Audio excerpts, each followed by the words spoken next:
Hey guys, welcome back and happy Friday, which means happy, Real Housewives of Miami recap day. Guys, this has been such a week and this is January, so Jason and I are getting ready to move in just 2 short weeks and I absolutely cannot wait to share the new studio with everyone. But in the meantime, it looks like we have one of our Real Housewives of New Jersey right before the premiere getting caught in leaked DMs and this is not good. Margaret Josephs seems to be taunting Jennifer Aydin over Bill's alleged affair and shares the alleged name of the mistress as Jennifer accuses her of sabotaging her family. I mean, Margaret did apologize for this, but of course, like we know, this isn't a good look. However, my experience with Margaret Josephs has only been pleasant. She came to our Spilling Tea Live New York show. She was absolutely wonderful. She was nice to everybody. Sometimes I feel like the show gets the best of you. I don't know. Let's break into it. But before we do, if you guys haven't already, go ahead, smash that like button. If you're not subscribed, get subscribed. Don't forget to hit that notification bell. And with that, let's jump right in. It's time for all your binge-worthy pop culture news. Welcome to Up and Adam. All right, guys, so a series of leaked DMs reportedly sent by Margaret Josephs to a fan that she believed to be Jennifer Aydin are causing a stir on social media. How do you get this mixed up? Thank you to Reality Blurb for mentioning it all. Ahead of next month's premiere of The Real Housewives of New Jersey Season 13, Margaret is seen taunting her co-star, whose husband Bill Aydin's affair she exposed on the Season 12 premiere, by mentioning his infidelity and suggesting that she knew the name of the woman that he cheated with. Remember a couple of months ago when Margaret Josephs thought I was Jennifer Aydin and threatened me, brought up someone named, and they redacted the name, and relished at the idea of a family falling? She's pretty twisted, emojis and all. And that's what haters gonna hate, but I just love, wrote. That's not good. And this was in a caption of a screenshot video shared on January 4th. And in Margaret's message to the fan, which began at 8 a.m. on October 27th, she accused the person of being obsessed with her and Melissa Gorga before demanding the scared keyboard warrior and fraud confront her live on Instagram.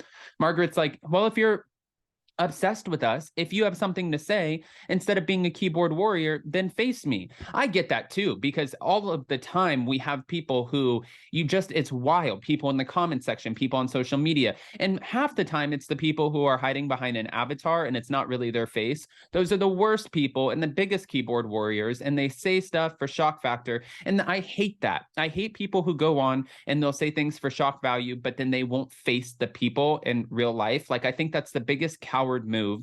Even when we had the whole situation with Chris Bassett, I know I've said this, but on Twitter, and we had the back and forth at BravoCon, I walked right up to him and I was like, hey, I just want to introduce myself. We had a misunderstanding, and I would way rather just squash it right there in that moment than sit there and let it drag on and talk smack behind a keyboard. There were so many people that I've seen out and about, whether it was at BravoCon or different events, where they will talk about people.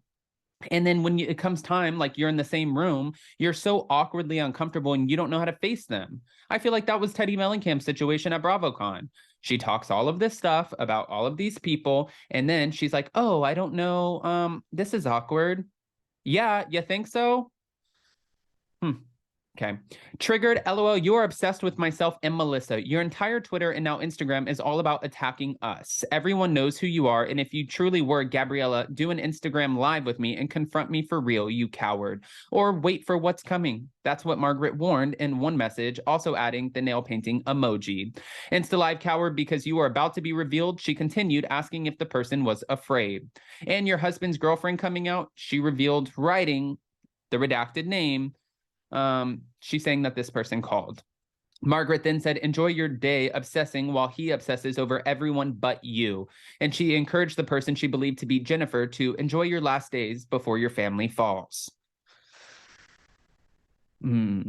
This is probably where it gets a little bit sticky, because I think that she automatically assumed that it was Jennifer Aydin, but this is not the first time that we've had someone from the Real Housewives of any franchise, either them or their husband, go on and make fake Instagram or Twitter accounts in order to troll other castmates. We literally just got the finale of the Real Housewives of Salt Lake City. We saw Angie Harrington's husband, Chris Harrington, admit to Coach Shaw and Jen that he made an account called Shaw Exposed and that he wishes that he wouldn't have done it. However, at the end of the day, you still did it, and it just proves that, yeah, people will do whatever it takes in their mind, and sometimes they get frustrated. So why not hide behind a fake account and be able to voice your frustrations, your concerns, or your anger through an account where it can't necessarily always get traced back to you? Except for the fact we have IP addresses, guys. We have IP addresses, and all of the shit can get traced back to you. You get it? Okay. And while the leaked messages were months old, Jennifer didn't hesitate to clap back at her co-star's words in a reshared message post to her Instagram story. She's really enjoying the idea of a family falling. Let that sink in. That's what she shared, obviously talking about, well, Margaret Josephs' post. Jennifer then reacted to Margaret's statements in a series of Instagram comments shared by Haters Gonna Hate, but I just love on Twitter.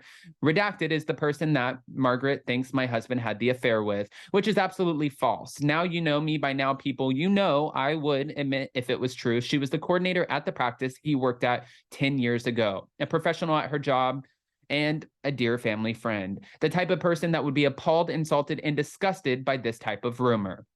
It's scary to see this conversation, to see how she is talking about you, thinking you're meat, to see the plotting and the relishing to sabotage and hurt my family. I'm disgusted. Margaret, what did you get yourself into, girl? Then in another post shared by a Real Housewives of New Jersey fan page on Twitter, Margaret was seen insisting that she didn't want to hurt Jennifer's marriage to Bill or her family. I know nothing about Jennifer's marriage, and I don't want to hurt her family or her marriage. Everyone makes mistakes. It's important to own it immediately and apologize ASAP. That's what she shared in a comment that appears to have since been deleted. The Real Housewives of New Jersey season 13 is going to be sick. It's going to be wild. I'm so, it's funny because we're all going into it wondering about the Teresa and Joe and Melissa of it all. Obviously, we know that Teresa and Louis are getting married. That's fantastic too. Great. We can't wait to see that. But we all want to see what that drama is, when really, I'm sure that there's a lot more drama for us to focus on, like Dolores and Frank. What's going on? Where do we pick up with Jennifer's marriage and her having to come with terms that everyone knows that he had an affair? Where does Margaret Josephs fit into all of this? And how are our newbies going to come out swinging? Because from what we're hearing, if you make it into this group, if you're able to infiltrate this group and become a full-time housewife position, you're obviously doing something right. But guys, I don't want to just give you this information and not ask your opinion. So go ahead and comment below. Let us know what you think. And more importantly, before you go, don't forget to smash that like button. If you're not subscribed, get subscribed. Don't forget to hit that notification bell. And with that, we'll see you next time. Bye, guys. Love you.